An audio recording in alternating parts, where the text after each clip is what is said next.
Hoy en día vivimos como si Dios fuera opcional, como si nuestro cuerpo no significara nada, como si la persecución a los cristianos fuera un mito y como si nuestras divisiones dentro del cristianismo fueran más importantes que la misión que el propio Jesús nos dejó. Pero, ¿y si todo eso estuviera equivocado? Hoy hablamos de diseño y de transgenerismo, del aparente conflicto entre la libertad humana y la soberanía de Dios, de hermanos perseguidos y de una iglesia más grande que tu denominación. Y todo esto bajo un solo principio fundamental, que seguir a Jesús requiere dejar de seguirnos a nosotros mismos. Todo esto y más a continuación.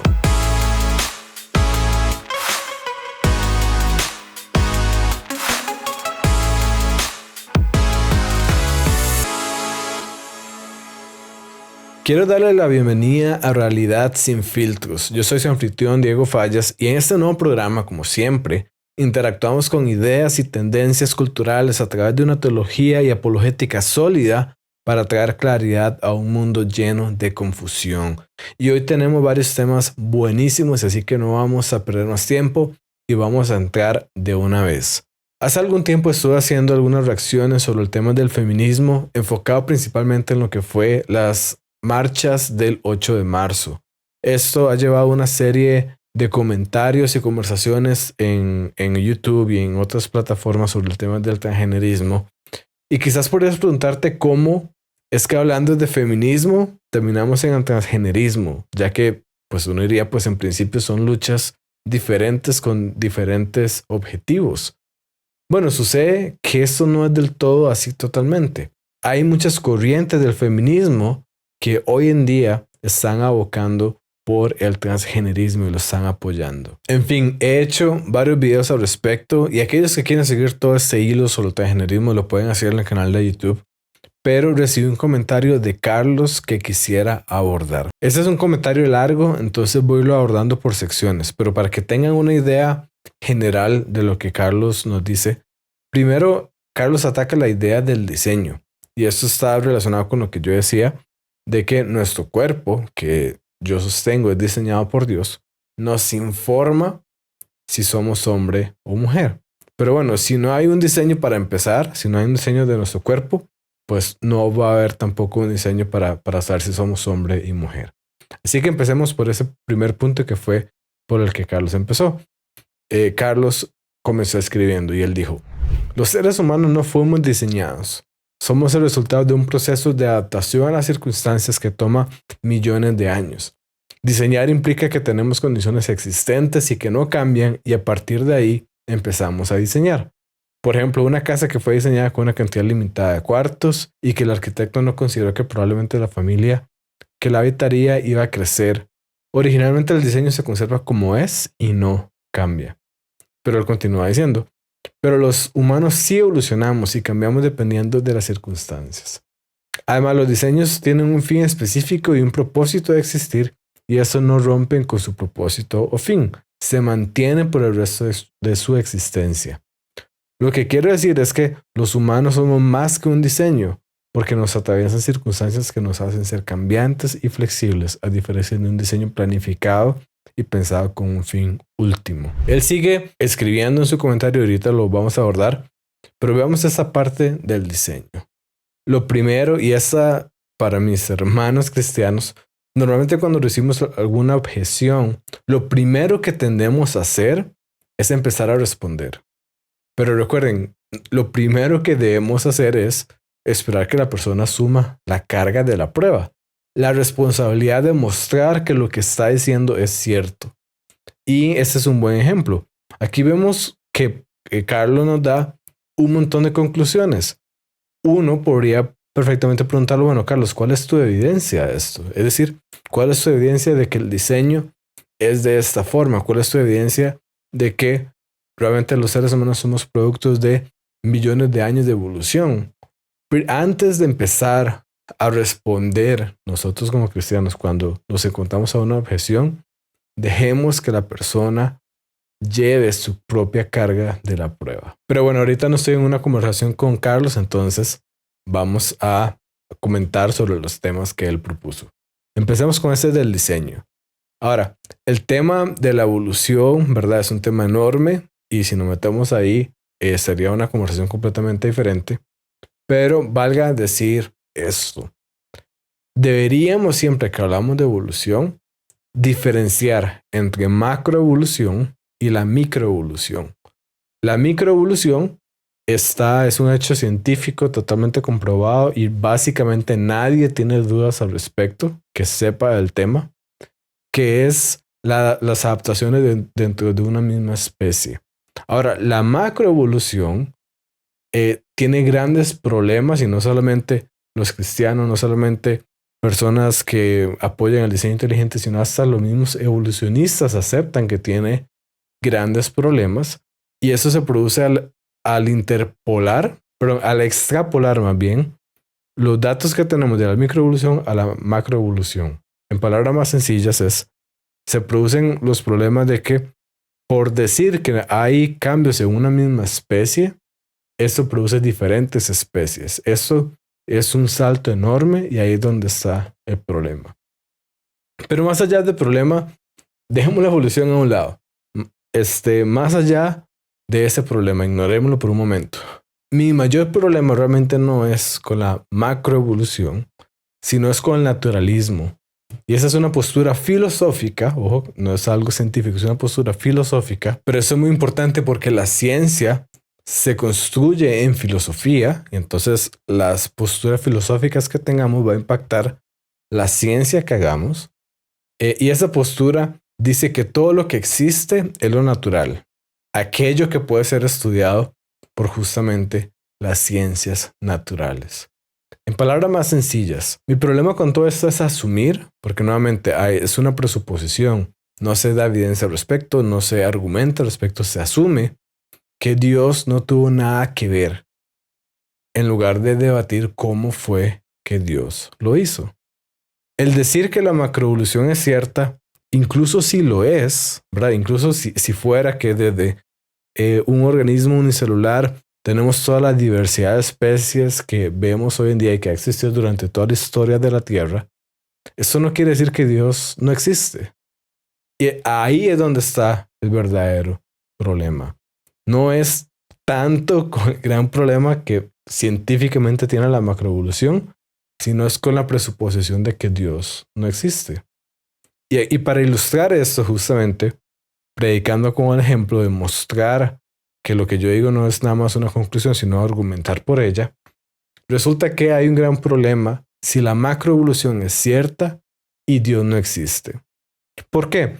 Porque si Dios no lo hizo, si Dios no estuvo involucrado en el proceso, quiere decir que nosotros, los seres humanos, simplemente éramos los más aptos para sobrevivir y que mediante el proceso de la evolución fuimos moldeados para sobrevivir, pero no para conocer la verdad.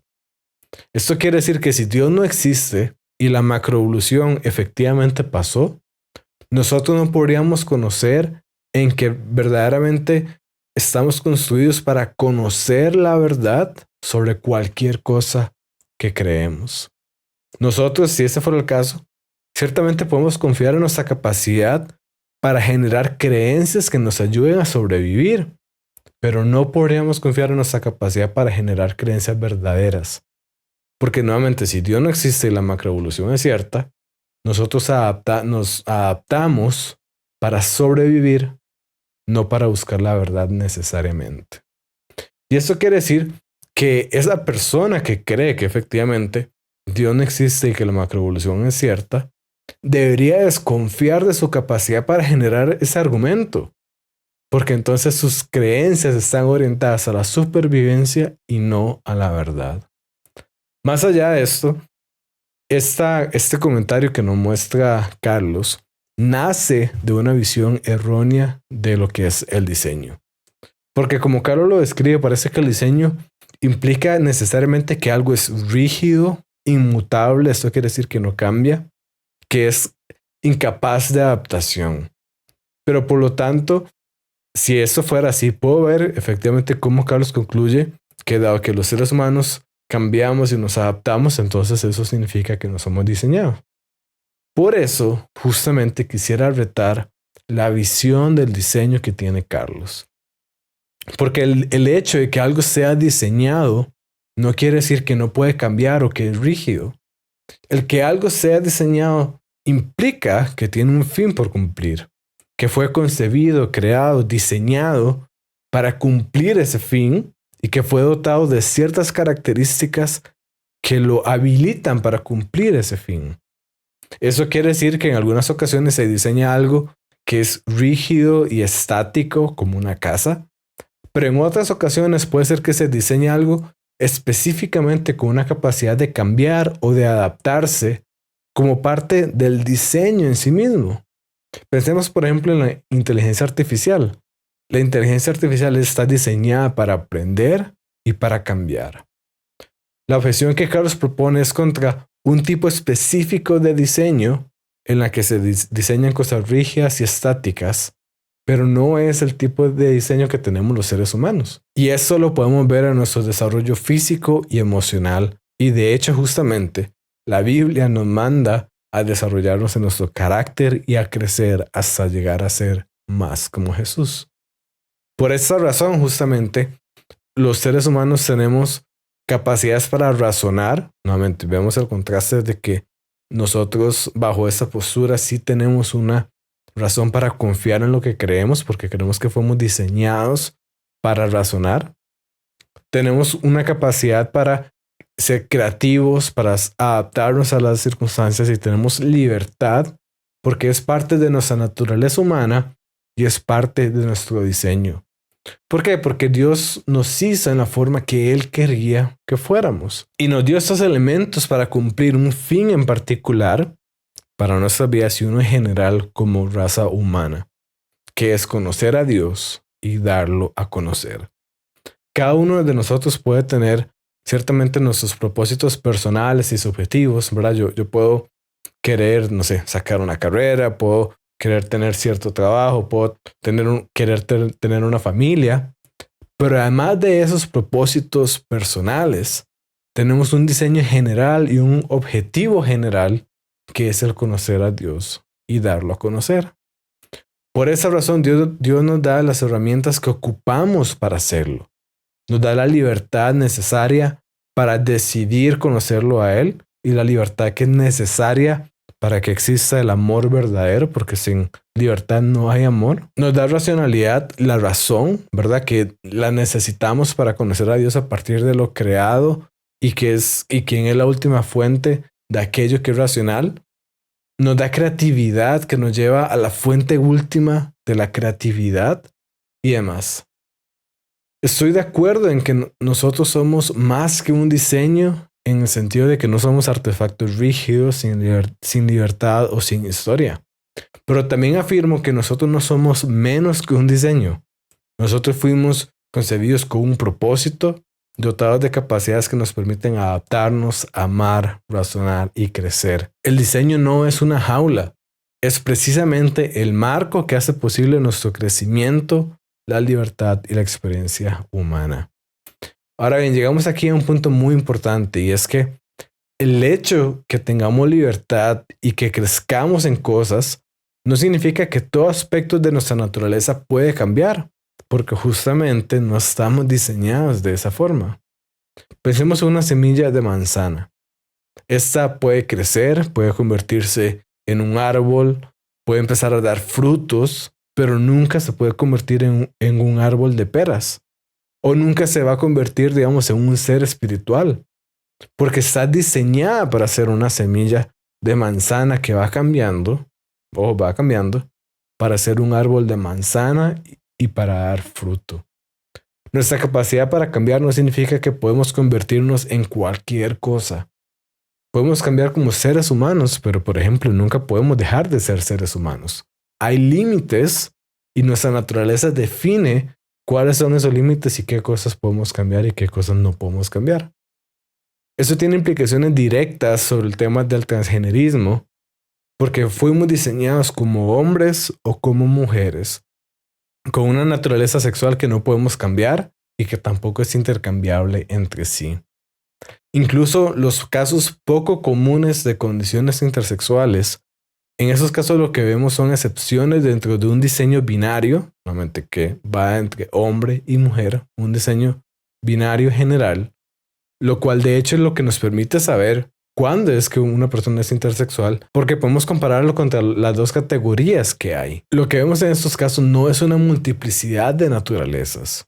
Y también es muy importante recalcar esto, que a muchas personas intersexuales no les gusta que las compare con transgenerismo o que las utilicen en un argumento a favor del transgenerismo, porque realmente son cosas muy diferentes. Ahora sigamos con el comentario. Carlos dice, en todo caso, utilizando el argumento del diseño como una especie de destino. Y aquí voy yo de nuevo. El diseño no es un destino, como si fuera algo a lo que tenemos que llegar. El diseño es lo que define cómo somos, es nuestra naturaleza. No lo alcanzamos porque ya lo tenemos. Pero bueno, siguiendo con el comentario de Carlos, dice, entendiendo que Dios diseñó tu vida y tu existencia para cumplir un propósito en esta tierra, ¿cómo sabes que las personas trans no están destinadas para transicionar por la obra y gracia de Dios? Y Carlos aquí hace una pregunta muy puntual y que merece una respuesta. Ahora, ¿cómo sé yo por qué digo? Y más importante, ¿qué es lo que Dios dice? No lo que Diego diga, porque lo que yo piense no importa. Lo que importa es lo que Dios piensa. Entonces, ¿cómo es que como cristianos afirmamos que las personas trans no están destinadas a transicionar? Bueno, lo sabemos por dos razones. La primera, la naturaleza propia de nuestros cuerpos, que fueron creados por Dios. Y segundo, lo que Dios enseña. Empecemos con el primero, la naturaleza de nuestros cuerpos. Nosotros realmente no tenemos un cuerpo en el sentido de que muchas veces lo tratamos como si el cuerpo fuera algo independiente de quién yo soy, ¿verdad? Como si fuera una ropa que me pongo y me puedo quitar. No, el cuerpo es una parte fundamental de quiénes somos nosotros, es una parte integral nuestra. Por eso hay que cuidarlo justamente. Y nuestro cuerpo es u hombre o mujer desde la concepción. Y cada célula de nuestro cuerpo lleva esa información genética. Y este hecho no va a cambiar a pesar de que se cambien genitales o se modifique la apariencia externa. Cuando eso se hace, lo que se tiene es un cuerpo femenino o masculino modificado, pero no se tiene un cuerpo del sexo opuesto. Pensemos en esto. Si un hombre recibe un útero y digamos que por algún avance de la medicina es completamente funcional, eso no quiere decir que estamos lidiando entonces con el cuerpo de una mujer. Lo que quiere decir es que se modificó el cuerpo de un hombre y se le implantó ese órgano, pero sigue siendo el cuerpo de un hombre.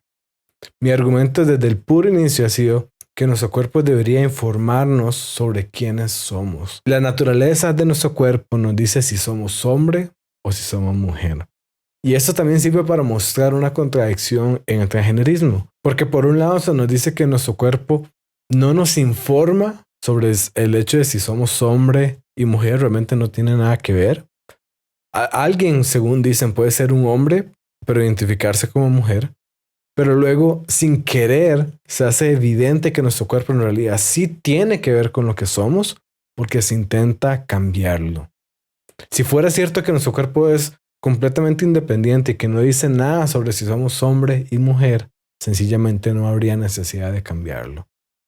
Pero el transgenerismo mismo muestra la verdad del principio que yo estoy aplicando. Nuestro cuerpo es una parte fundamental nuestra y tiene que ver con nuestra identidad. Ahora, ¿cuál es la segunda parte de la respuesta de cómo sabemos los cristianos que las personas trans no están destinadas a transicionar justamente como parte de la voluntad de Dios? Bueno, porque eso no es lo que Dios nos dice. Y para eso vamos a ver brevemente qué dice la Biblia. Pero al hacer esto no quiero dar la impresión de que yo nada más veo lo que dice la Biblia como si fuera la palabra de Dios porque sí o porque yo quiero. Si vamos a hablar de esos temas con respecto a lo que Dios dice, hay que ver primero por qué podemos confiar en lo que Dios dice y luego ver cómo es que sabemos qué es lo que Dios dice. Y yo cuando hablo de este tema muchas veces lo comparo o uso la analogía de un faro, ¿verdad? Este edificio que tiene diferentes secciones que se construyen una sobre la otra y que al final llega a completarse cuando se pone la última sección. Y entonces mi argumento es que al construir el caso del cristianismo que termina justamente también con la Biblia y por qué podemos confiar en ella para saber qué es lo que Dios nos dice, primero empezamos con la existencia de la verdad. Porque si no hay verdad, pues evidentemente no hay verdad sobre lo que Dios diga. Luego pasamos a la existencia de Dios, porque si Dios no existe, no hay palabra de Dios. Pasamos a estudiar los milagros, si Dios puede intervenir en el mundo. Pasamos a ver si la resurrección de Jesús ocurrió porque esa es la muestra de que Jesús era Dios. Luego pasamos a lo que Jesús enseñó y finalmente terminamos con la Biblia como una revelación de Dios. Entonces, lo que estoy diciendo, hay todo un caso que se construye y a pesar de que en ese momento no voy a entrar en ese detalle porque simplemente no es el tema del video y ya también en otras ocasiones, en otros videos he hablado de esto. Pero es importante saber que cuando digo que vamos a hablar sobre lo que la Biblia dice, hay toda una argumentación detrás de por qué entonces deberíamos importarnos lo que la Biblia dice. Y también esto tiene una implicación muy importante y es que Dios es el ser amoroso, justo, perfecto, bueno y por lo tanto podemos confiar en sus enseñanzas. Y a pesar de que quizás no sea difícil admitir esas enseñanzas o aceptarlas, podemos saber por quién es Dios, nuevamente perfecto, justo, bueno. Podemos saber que esas enseñanzas van a ser lo mejor para nosotros, aunque nos cuesta aceptarlas. Así que bueno, también por la Biblia sabemos que las personas no están destinadas ni diseñadas para transicionar. Por ejemplo, Génesis 1:27 nos dice que Dios creó al humano a su imagen, que lo creó a imagen de Dios, hombre y mujer lo creó. El diseño binario, nuevamente hombre y mujer, es parte del propósito original de Dios para la humanidad. Vemos que no hay un espectro indefinido ni una transición entre ambos sexos. Y por si esto fuera poco, Jesús mismo en Mateo 19:4 reafirma este diseño diciendo que justamente Dios nos creó hombre y mujer. Y es más, la Biblia nos enseña que nuestro cuerpo tiene un propósito y que en última instancia no es ni siquiera nuestro. Pablo en 1 Corintios 6, 19 y 20, él escribe, ¿acaso no saben que su cuerpo es templo del Espíritu Santo, quien está en ustedes y al que han recibido de parte de Dios? Ustedes no son sus propios dueños, fueron comprados por un precio y por lo tanto honren a Dios con su cuerpo. Así que vemos que esto que Pablo nos dice, vemos que el llamado es honrar a Dios con nuestro cuerpo, no a modificar su diseño. Nuevamente, Dios no se equivoca y Él sabe por qué nos hizo de la manera en que nos hizo. Y la respuesta a esa pregunta la podemos encontrar únicamente en aquel que nos diseñó. Ahora, Carlos siguió escribiendo y él dijo, por alguna razón las personas trans existen. Y obviamente Dios, sabiéndolo todo, también es consciente que tendrá hijos que cambiarán de género y aún así decide mandarlos a este mundo terrenal. ¿Qué podemos decir al respecto? Primero, es claro que Dios sabe que esas personas existen, Dios las creó y de hecho eso nos permite saber muchas cosas muy importantes. Podemos saber que Dios las ama, que las buenas noticias del Evangelio están disponibles para todas estas personas, que la posibilidad de tener comunión con Dios y cumplir su propósito general de conocer a Dios y darlo a conocer está disponible para esas personas y que si creen en Jesús y lo siguen, serán bienvenidos a la familia de Dios y serán una nueva criatura. Sin embargo, el hecho de que Dios decida crearnos no significa que aprueba todo lo que hacemos.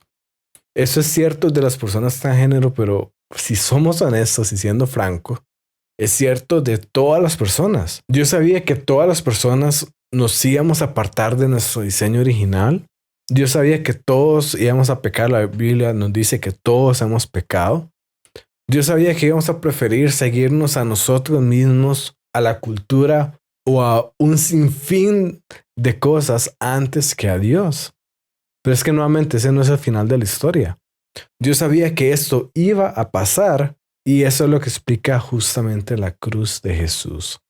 La cruz de Jesús es la muestra de que Dios sabía que íbamos a fallar, pero también de que Dios nos ofrece un camino de redención, un camino para restaurar nuestro diseño original de tener comunión con Dios. En resumen, Dios sabía que las personas transgénero existían y que iban a pecar de algún modo, así como todos los demás también pecamos de algún modo. El hecho de que Dios nos creó sabiendo todo lo que íbamos a hacer no significa que Dios apruebe todo lo que hacemos.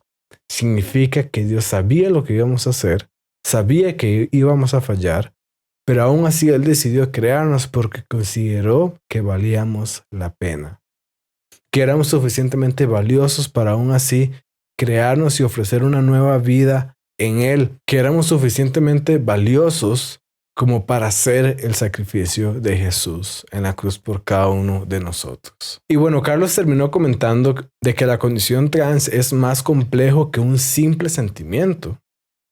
Y me parece interesante porque creo yo, con base a todo lo que he explicado en este video y a todo lo que he explicado en los videos anteriores, es evidente que yo estoy de acuerdo en que la condición trans es más complejo que un simple sentimiento. Empezando por el principio, la disforia de género es una lucha profunda y dolorosa que a menudo provoca lágrimas y mucha angustia. Y por lo tanto, debemos estar atentos y prontos para ayudar y acompañar a alguien que esté llevando esa lucha, así como Dios lo está. Sin embargo, eso no quiere decir que el transgenerismo sea la solución correcta. De hecho, es la solución incorrecta a esta lucha. La solución no es cambiar nuestro cuerpo para que calce con nuestra mente. La solución es cambiar nuestra mente para que calce con nuestro cuerpo. Recordemos que deberíamos conformar nuestras ideas subjetivas que hay en nuestra mente a la realidad y no tratar de conformar la realidad a nuestras ideas subjetivas. No podemos dejar de lado las consecuencias que muchas veces son irreversibles que deja la transición en el cuerpo. Tomar hormonas que no son producidas naturalmente por el cuerpo puede provocar grandes daños y ni mencionar los cambios permanentes que produce una cirugía. Por si fuera poco, esta cirugía muchas veces se aplica en adolescentes que no han ni siquiera terminado su desarrollo físico ni mental, que no tienen edad suficiente para tomar alcohol, pero aún así se les hacen cirugías que cambian sus cuerpos durante toda su vida. Tanto es así que Inglaterra y varios países escandinavos como Suecia están deteniendo la administración de hormonas que forman parte de la transición química por falta de evidencia suficiente que respalde la seguridad o la eficacia clínica de estos tratamientos. En resumen, el transgenerismo es una ideología que ofrece una solución equivocada e imposible a una lucha muy real. Es una mala idea que solamente va a producir y produce muchas víctimas y por lo tanto hay que tratarla como lo que es. ¿Te encuentras en el problema de querer aprender más sobre apologética y teología pero no sabes dónde?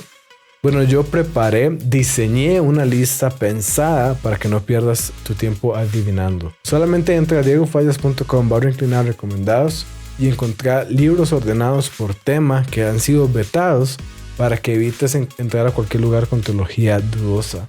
No busques más a ciegas, entra a diegofallas.com/inclinar recomendados. Hace algún tiempo estuve haciendo un video sobre el infierno donde explicaba algunos malos entendidos que se tienen sobre el tema y cómo eso lleva a conclusiones erróneas según lo que la Biblia nos enseña. Y recibí una pregunta de Ever que vale la pena que la abordemos. Veamos la pregunta. Hola, con respecto a la última parte de que es nuestra decisión ir al cielo, ¿esto no iría en contra de la idea de la predestinación de Dios desde la eternidad? Bueno, esa es una pregunta muy buena y también muy común. Ahora, la respuesta corta es no. La Biblia no se contradice y no hay un problema en ese sentido, pero obviamente voy a decir más que eso. Empecemos viendo el tema bíblicamente. Vemos cuando estudiamos la Biblia que se nos enseña tanto que es nuestra decisión ir al cielo, digamos, si estamos con Jesús. Eso se nos enseña como también se nos enseña que es obra, que es producto de la predestinación de Dios. Y por lo tanto, como cristianos debemos afirmar ambos si somos consecuentes con lo que la Biblia nos enseña. Veamos algunos versículos al respecto. Juan 3:16, que es quizás uno de los versículos más famosos, nos dice que Dios amó tanto al mundo que dio a su único Hijo para que todo aquel que crea en Él no se pierda, sino que tenga vida eterna. Entonces aquí vemos claramente cómo se muestra que es nuestra decisión, ¿verdad? Que nosotros tenemos libertad en la decisión que tomamos. Veamos ahora Efesios 1:4, en donde Pablo nos dice que incluso antes de haber hecho al mundo, Dios nos amó y nos eligió en Cristo para que seamos santos e intachables a sus ojos. Entonces aquí vemos por un lado, por el otro lado, la predestinación de cómo Dios nos eligió para hacernos santos e intachables a sus ojos. Entonces, es importante que como cristianos de asegurarnos que nuestra teología, que lo que creamos acerca de Dios, esté verdaderamente fundamentado en la Biblia, y por eso ocupamos conocer lo que la Biblia dice y luego hacer la teología sobre lo que la Biblia dice. Entonces, ahora bien, ya que vimos brevemente que la Biblia nos enseña tanto que es nuestra decisión, como que también hay una elección de Dios, la pregunta cambia y la pregunta ahora es, bueno, ¿no hay una contradicción en esto? ¿Verdad? ¿Cómo podemos sostener ambas cosas a la vez? Y hay diferentes posturas sobre cómo analizar ese tema, pero aquí te doy la mía. Yo creo que pareciera que hay una contradicción porque muchas veces pensamos en Dios de la misma forma en que nosotros pensamos de nosotros mismos. Es decir, pensamos que Dios tiene las mismas limitaciones que nosotros.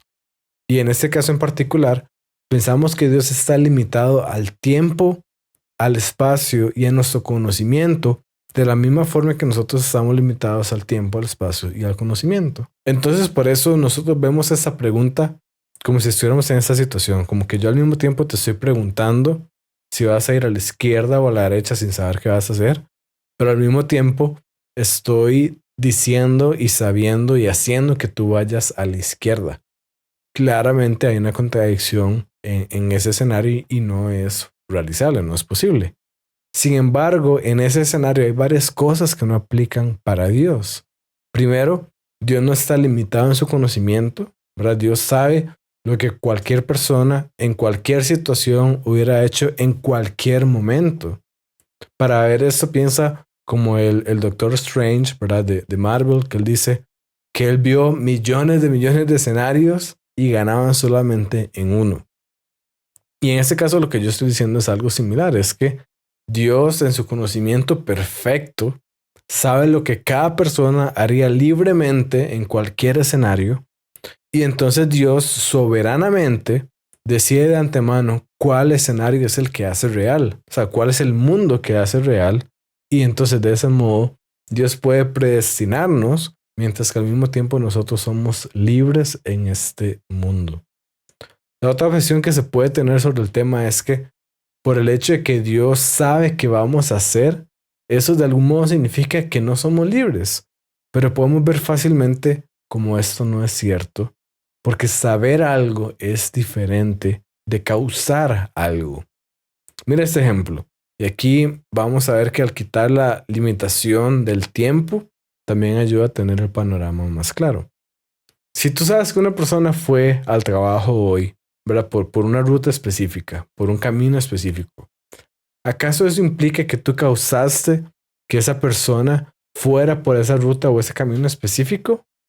Claramente no, ¿verdad? Nada más implica que tú sabes lo que la persona hizo. Y entonces, nosotros tenemos un problema cuando pensamos en que alguien sabe lo que otra persona hará en el futuro. Pero Dios no tiene ese problema porque la limitación del tiempo no aplica para Dios. Piensa en este otro escenario. Si estás viendo una grabación de un partido y ya sabes el resultado del juego, eso no implica que los jugadores no eran libres en ese momento, ¿verdad? Sea como sea, vemos que no es una contradicción y que la noción de que Dios nos eligió, así como que también nosotros debemos aceptar el sacrificio de Jesús, ambas están en la Biblia y no implican una contradicción. No dejes que te mientan. Las ideas erróneas de la cultura se ven bonitas por afuera, pero ocupamos aprender a estudiar la palabra de Dios, la Biblia, para poderlas identificar Por eso creé un minicurso gratuito que te da herramientas prácticas para estudiar la Biblia a profundidad. Solamente ingresa a diegofallas.com/curso. Tu fe merece más de las frases recicladas que ves en redes sociales. Veamos este comentario de Blanca Estela Sánchez y ella nos dice lo siguiente. Hola Diego, me gustaría saber de qué denominación eres, porque concuerdo mucho contigo, pero últimamente estoy viendo fallas en donde me congrego o más bien en mi denominación. Yo llegué a una iglesia pentecostal y pues yo ni siquiera sabía que habían más denominaciones. ¿Cómo se parte de una familia si no estás de acuerdo en todo? Voy a contestar la pregunta, pero también esto me da lugar para contestar un par de cosas súper importantes sobre el tema de las denominaciones. Yo personalmente no me afilio ni me caso con una denominación en particular, ¿verdad? Que por supuesto tengo mis distintivos teológicos en temas secundarios del cristianismo y terciarios, pero yo me enfoco mucho en lo que C.S. Lewis llamaría el mero cristianismo, este conjunto de verdades centrales que compartimos todos los cristianos auténticos. Los otros temas, bueno, ¿verdad? Son cosas que podemos debatir con calma en un café, en una carne asada. Yo prefiero una carne asada, pero nuevamente no son temas centrales, entonces no tienen mi mayor enfoque. Ahora bien, eso no significa que no valore el congregarme en una iglesia en particular, ¿verdad? Todo lo contrario, yo creo que es muy importante y es necesario echar raíces en una iglesia local, ¿verdad? Y crecer ahí y ayudar a que otras personas crezcan también. Porque por más imperfecta que sea, una comunidad cristiana comprometida es una bendición. Y también hay que aceptarlo, ¿verdad? Es una iglesia local es imperfecta porque simplemente está llena de seres humanos y los seres humanos somos imperfectos y eso nos incluye a todos nosotros. En mi caso, yo crecí en una iglesia con tintes pentecostales, carismáticos, pero francamente yo también por cómo ha pasado, ¿verdad? Cómo conocí la apologética y demás, tengo influencias bautistas muy fuertes. Y la verdad es que esta mezcla, si se quiere, es algo que yo realmente agradezco mucho porque me ha permitido ver distintas caras de una misma moneda. Y eso me ha ayudado a crecer mucho en mi cristianismo, a comparar, ¿verdad? Las diferentes matices que aportan cada denominación, a conversar sobre las diferencias, a valorar lo bueno, a desechar lo que creo que no es bueno. Y de hecho a mí me encanta genuinamente hablar con personas cristianas que no son de mi misma denominación, ¿verdad? Porque aprendo realmente muchísimo. A veces, como dice Blanca en el comentario, uno piensa que su denominación es todo lo que hay, ¿verdad? Y a mí me pasó también. Y de hecho yo iría más allá, ¿verdad? A veces uno piensa que la iglesia de uno es todo lo que hay, ¿verdad? Porque vivimos en esa burbuja cristiana donde mi iglesia es todo lo que yo conozco del cristianismo. Pero cuando yo empecé a hablar con cristianos de otras tradiciones, me di cuenta de puntos ciegos que tenía, ¿verdad? De creencias que necesitaba corrección y entendí algo clave y es que el cristianismo es mucho más grande que mi iglesia, es mucho más grande que mi denominación. Pensemos, por ejemplo, en los cristianos que adoran en iglesias subterráneas en China o aquellos que se convierten en países musulmanes, ¿verdad? No tienen los mismos distintivos denominacionales que nosotros, pero son hermanos y hermanas en la fe. Eso sí, me estoy refiriendo siempre a creencias secundarias y no a aspectos principales del cristianismo. La Biblia claramente nos enseña que hay creencias fundamentales que son no negociables y la Biblia también nos enseña a no llamarle bueno a lo que es malo. Así que bueno, estoy hablando de temas en los que ya cuando estemos en el cielo nos daremos cuenta quién tenía razón sobre esos temas secundarios y quién no. Pero el punto es que estaremos todos en el cielo. Y aquí podemos hablar, por ejemplo, del tipo de música. Si se permiten instrumentos o qué tipo de instrumentos se permiten en el culto o no. Temas muy conocidos como de calvinismo, con arminianismo, molinismo, ¿verdad? Temas soterológicos. Sabemos que la segunda venida de Cristo es un hecho. Sabemos que Cristo va a venir.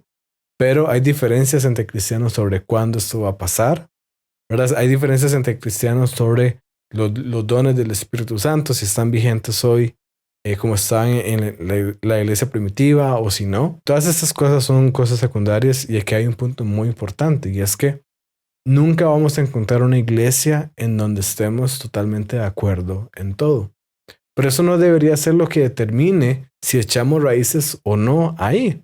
Lo esencial es asegurarnos de que esta iglesia cree las doctrinas esenciales del cristianismo y que también tenga una buena práctica de su fe.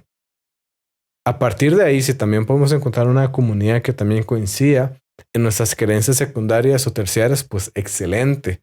Pero eso, considero yo, también va en un segundo plano. Ahora, dicho eso, también es válido reconocer que hay aspectos secundarios que, aunque no sean esenciales en el cristianismo, sí tienen un peso importante en nuestra vida de fe y la adoración, como decía, por ejemplo, el tema de los dones espirituales o el tema de instrumentos musicales. Y también creo que cada quien debería considerar qué elementos quiere o no quiere, o con qué elementos puede convivir y con cuáles no, en la iglesia donde efectivamente va a echar raíces. Y sobre ese último punto que Blanca mencionó, no creo que tengamos que estar de acuerdo en todo para ser una familia. Más bien creo que somos una familia a pesar de no estar de acuerdo en todo. ¿Y por qué es eso? Porque hay algo más grande que nosotros que nos une. En nuestra familia terrenal, ese vínculo de la sangre, la descendencia, y en nuestra iglesia local es la misión que compartimos. Y en la iglesia universal es el sacrificio de Jesús y nuestra relación con Dios. Recuerdo hace muchos años que yo estaba justamente en un grupo de cristiano que permitía tener varias denominaciones y ahí yo aprendí mucho sobre ese tema también. Hicimos una obra de teatro, sí, imagínense a mí actuando en teatro. Por dicha, yo creo que no hay ningún video ni nada al respecto. Pero bueno, Dios tiene misericordia. Pero hicimos una obra de teatro que era sobre el libro de Marcos, ¿verdad? Y recuerdo la primera vez que se hizo, cuando se terminó la obra, ¿verdad? Muchos de nosotros estuvieron muy conmovidos, ¿verdad? Y estaba, digamos, en este caso, los más pentes, ¿verdad? Estaban por ahí algunos llorando, ¿verdad? Estaban en el piso, siendo ministrados. Los más bautistas, había unos que nada más estaban, ¿verdad? Como en paz, meditando con Dios.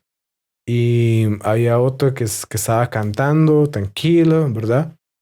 Y entonces fue para mí un ejemplo muy bueno de cómo el contacto con otras denominaciones nos puede llevar a crecer al entender que tenemos unidad porque tenemos un mismo espíritu, ¿verdad? Quizás no tenemos las mismas creencias en temas secundarios, pero somos parte de un mismo cuerpo, ¿verdad? Tenemos el mismo sello del Espíritu Santo y somos hermanos en la fe a pesar de estas diferencias secundarias que tenemos, ¿verdad? Y por eso yo concluyo que como cristianos deberíamos dejar de pelear tanto entre denominaciones y realmente enfocarnos en la batalla más importante que tenemos, que es el enemigo en común, que es lo que Pablo nos enseña, ¿verdad? Que estamos contra un adversario en una batalla espiritual, y no es contra nosotros mismos, no es contra nuestro propio cuerpo, ¿verdad? Tenemos una batalla más importante y es esparcir el evangelio, es que las personas conozcan a Jesús y que puedan entregarle su vida con Él, que puedan encontrar la libertad que Él nos promete.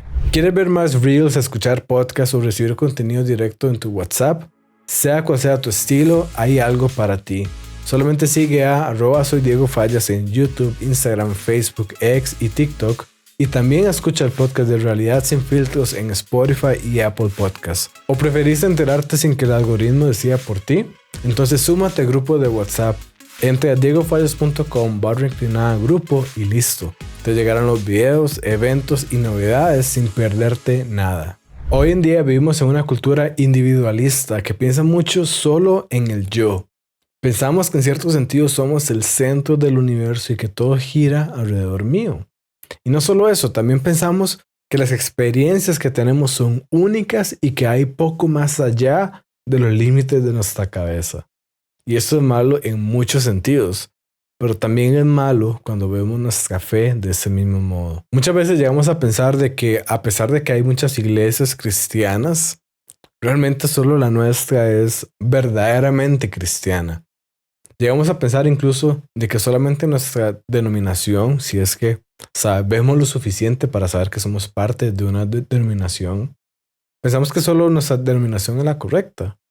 Y la verdad es que en realidad muchas veces estamos atrapados en una burbuja de lo que pensamos que es el cristianismo e ignoramos lo que pasa en cristianos y cristianas en diversas partes del mundo y cómo ellos nos pueden enseñar cosas fundamentales.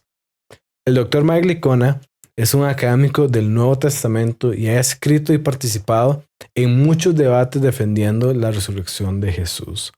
Él es una de las fuentes principales sobre este tema y yo de hecho lo he estudiado mucho y recomiendo sus redes sociales, que por cierto también están en español. Y justamente él hace poco publicó un video que vale la pena discutir. Este video no era un nuevo argumento a favor de la resurrección de Jesús o una de las tantas respuestas a las objeciones que podemos encontrar, sino que era un comentario que él tuvo después de compartir con hermanos y hermanas de Pakistán. Veamos un resumen de este video. Acabo de tener una experiencia muy impactante. Un grupo de cristianos en Pakistán me han invitado en un par de ocasiones a darles unas conferencias virtuales. También me pidieron que compartiera una reflexión devocional para su reunión navideña, y yo acepté hacerlo. Lo que realmente fue tan impactante es que, después, me presentaron a todos estos otros creyentes en esa reunión. Un eximán, un imán musulmán, que hace varios años dejó el Islam y se convirtió en seguidor de Jesús. Fue torturado como consecuencia de ello, y él dijo: ellos podrían meterme en una picadora de carne y no voy a negar a Cristo. Me presentaron a un joven padre cuya hija fue secuestrada por musulmanes hace 11 meses y llevada a algún lugar donde ni siquiera saben dónde está. Así que él se pregunta por su hija pequeña, sobre cómo la están tratando, y no tiene idea de dónde está. Me presentaron a una mujer cuyo esposo fue arrestado hace 3 años por cargos de blasfemia y cuya comparecencia ante la corte ha sido pospuesta hasta enero, pero ahí está sufriendo en una prisión pakistaní desde hace 3 años por cargos de blasfemia contra el Islam. Y me dicen que las nuevas leyes están facilitando cada vez más acusar a los cristianos de blasfemia en Pakistán. Me presentaron a 6 mujeres cristianas pakistaníes que habían sido secuestradas por musulmanes y forzadas a la esclavitud sexual, pero que habían sido rescatadas y allí estaban cantando villancicos. Pero aún así, sabes que ellas tienen mucho trauma emocional con el que tendrán que luchar por el resto de sus vidas. Me presentaron a otros cristianos que provienen de un trasfondo musulmán y que se han convertido al cristianismo. Han sido rechazados por sus familias y ahora viven en peligro y están siendo apoyados, ayudados y protegidos por cristianos allá. Sorprendentemente, me pidieron que orara por todas estas personas. Y es como, ¿por qué me piden a mí que ore por ellos? Sentía que ni siquiera soy digno de tener comunión con ustedes. ¿Qué puedes decirle a este tipo de personas? Son héroes, están viviendo la vida cristiana y sé que no solo los cristianos pakistaníes viven así. Hay personas en todo el mundo, cristianos, seguidores de Jesús, que están sufriendo de esta manera por el nombre de Jesús. Aquí en Occidente lo tenemos tan fácil y cedemos tan fácilmente al pensamiento de izquierda, porque tenemos miedo de ser ridiculizados, miedo de ser señalados, y sin embargo estas personas están defendiendo a Cristo. Me siento conmovido ante esto y no sé qué decir, solo quería compartir mi experiencia. Y espero que esto me impacte de una manera que me lleve a tomar mi propia fe más en serio que antes. Yo sé que este comentario realmente presenta una realidad muy distinta a la nuestra, la mayoría de personas que van a ver este video. Pero esto es bueno y de hecho nos permite aprender muchas cosas. Para empezar, nos permite purificar nuestra fe. Muchas veces en nuestras burbujas cristianas pensamos que por el simple hecho de ser cristianos no vamos a tener pruebas o dificultades en la vida. A veces pensamos de que Dios siempre va a resolver toda dificultad que tengamos en la vida. Pero eso no es así y a mí me impresiona que tengamos esa perspectiva a pesar de que Jesús habló explícitamente de esto. En Juan 9 vemos como sus discípulos le preguntan que si era que un hombre era ciego porque él o sus padres habían pecado. Y la respuesta de Jesús fue que ninguna, que esto había sido para que la obra de Dios se hiciera evidente en su vida. Además vemos que esta idea no aplica para Jesús ni para sus discípulos, quienes ciertamente pasaron muchas dificultades y fueron perseguidos por su fe. Y como por si todo esto fuera poco, el hecho de que hoy en día hay cristianos en ese tipo de situaciones nos permite saber de que una enseñanza que nos promete que no vamos a tener dificultades sencillamente no es una enseñanza cristiana. Lo que Jesús prometió no era que no íbamos a tener dificultades. La verdadera promesa que Jesús nos hizo es que Él iba a estar con nosotros aún en medio de las dificultades. Y además otra cosa que tener conocimiento de esas cosas que pasan los cristianos en otras partes del mundo es que nos permite aprender de cómo es que ellos retienen y siguen caminando en su fe aún en medio del sufrimiento.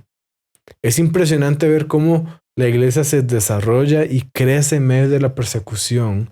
Y eso es cierto a lo largo de todo el mundo y a lo largo de toda la historia. Algo tiene la iglesia cuando es fortalecida por el Espíritu Santo para no caer ante la persecución, sino más bien para fortalecerse más y solidificarse más en sus bases por medio nuevamente del Espíritu Santo. Además, estas cosas nos permiten tomar nuestra fe más en serio. Recuerdo a mí la primera vez que me preguntaron que si yo daría mi vida por mi fe. Y mi reacción, si soy realmente sincero, puede decir algo como, bueno, ¿qué persona más extremista esta? ¿Verdad? Yo sé que a veces eso pasa en algunos lugares del mundo y a veces es necesario, pero eso no pasa en nuestro contexto. Y sin embargo, hoy puedo ver que yo estaba equivocado. Porque lo que importa no es el contexto en el que tenemos nuestra fe, lo que importa es qué tan en serio tomamos nuestra fe. Quizás nosotros no estamos siendo encarcelados o asesinados por nuestra fe, gracias a Dios, pero igualmente deberíamos estar dispuestos a pagar el precio altísimo que nuestra fe conlleva. El llamado de tomar la cruz que Jesús hizo, que ojo, la cruz significa muerte, es para todos los cristianos. Jesús mismo dijo que si alguno de nosotros quería seguirlo, debíamos tomar nuestra cruz y luego seguirlo a Él. El llamado de morir a nosotros mismos para encontrar la verdadera vida en esta tierra y la vida eterna después de esta tierra es para todos los cristianos. Por esa razón, si estás buscando verdaderamente seguir a Jesús, tienen más en común y cosas más importantes con un cristiano perseguido en una iglesia subterránea en China que con un conocido en tu trabajo que vive para sí mismo. La visión de la vida es simplemente completamente diferente. Los cristianos somos hermanos en Cristo, miembros de una misma familia, unidos por la obra de Jesús en la cruz y por la nueva identidad que nos da el hecho de seguirlo a Él. No deberíamos esperar que el costo de nuestro cristianismo no sea el mismo que le cuesta a nuestros hermanos en la fe que están siendo perseguidos en este momento. Y deberíamos tener esto presente cuando callamos por miedo a una mala cara o a una burla o por el miedo al rechazo o a una persecución que podamos encontrar. Después de todo, si nosotros diluimos el mensaje del cristianismo, este deja de ser cristianismo, pierde su esencia, pierde su validez y también pierde su atractivo, porque entonces ya no tiene la sustancia que lo hace ser aquello que la gente está buscando y que nos lleva a la libertad en Jesús. Buscar que la cultura siempre vea bien tu cristianismo es imposible. Deberás en algún momento dejar algunos de los dos porque estos tienen principios fundamentales que se contradicen directamente. Como cristianos, por ejemplo, seguimos a Jesús. Sin embargo, la cultura nos enseña a seguirnos a nosotros mismos o a otra gente. Sencillamente no puedes hacer ambos al mismo tiempo.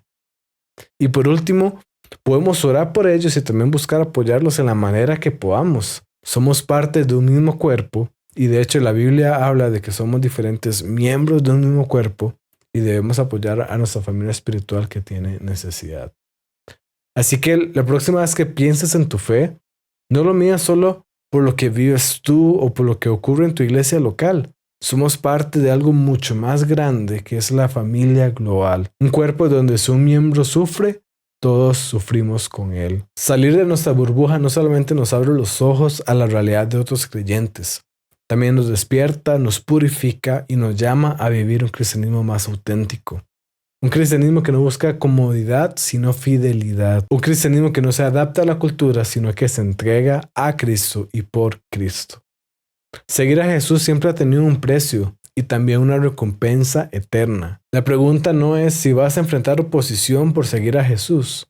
La pregunta es si estarás dispuesto a cargar con tu cruz y seguir a Jesús. Cada cierto tiempo surge una nueva imagen que afirma describir perfectamente la apariencia de Jesús y siempre causa un gran revuelo.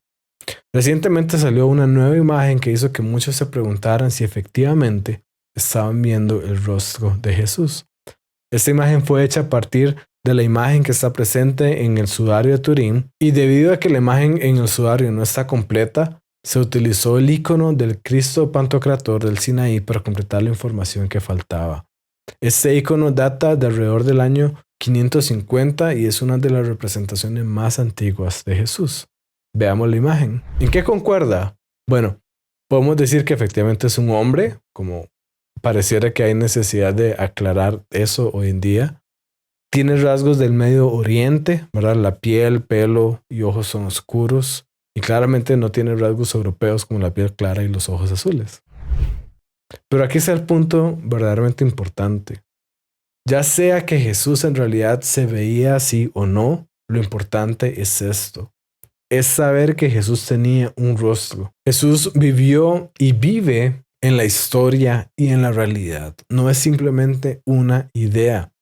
Si volviéramos el tiempo atrás y lo pudiéramos hacer, y estuviéramos en el tiempo y en el lugar correcto, podríamos ver su crucifixión, podríamos presenciar su resurrección y podríamos ver todos los milagros porque realmente ocurrieron en la historia. Y esto también quiere decir que mi creencia en Jesús y lo que yo creo cuando digo que yo sigo a Jesús debe estar formada e informada por quien Jesús era y por la revelación que Él da, por lo que Él verdaderamente dijo. El mismo Jesús que por un lado cenaba con pecadores, pero también el mismo Jesús que dijo que toma tu cruz y sígueme. Y ese Jesús que era de una forma en particular, que es de una forma en particular, es el que pregunta a todos los cristianos, a todas las personas, si estamos dispuestos a seguirlos. Jesús no es hecho a nuestra imagen y semejanza. Nosotros debemos convertirnos como Él era. Debemos crecer para llegar a ser como Jesús. Y es importante esto porque nos recuerda que el cristianismo es una fe histórica. Está basada en la ciencia. No le tiene miedo a la evidencia. No es algo que tú nada más puedes creer si tú quieres porque está completamente independiente, separado de la realidad. No.